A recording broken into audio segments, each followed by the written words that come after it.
Hello friends, welcome to my new video. In this tutorial, I will show you how to bold, italic, underline in MS Word document. Let's get started.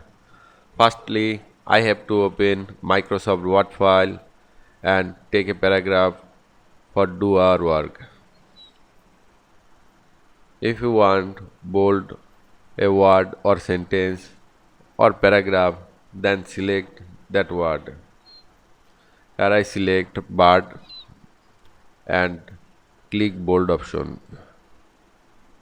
Otherwise, you can select a word and press Ctrl B for bold.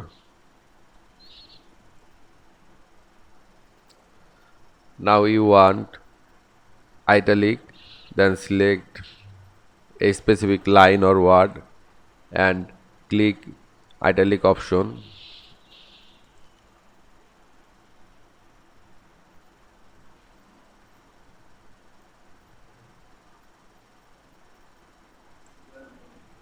Select a line and press Ctrl I on your keyboard for italic.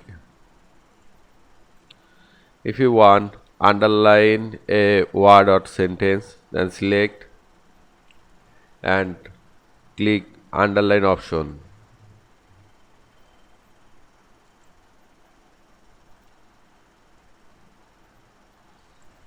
Select and press Ctrl U on your keyboard for underline. I hope you enjoyed this video. Please like, comment, share and subscribe my YouTube channel. Thanks for watching.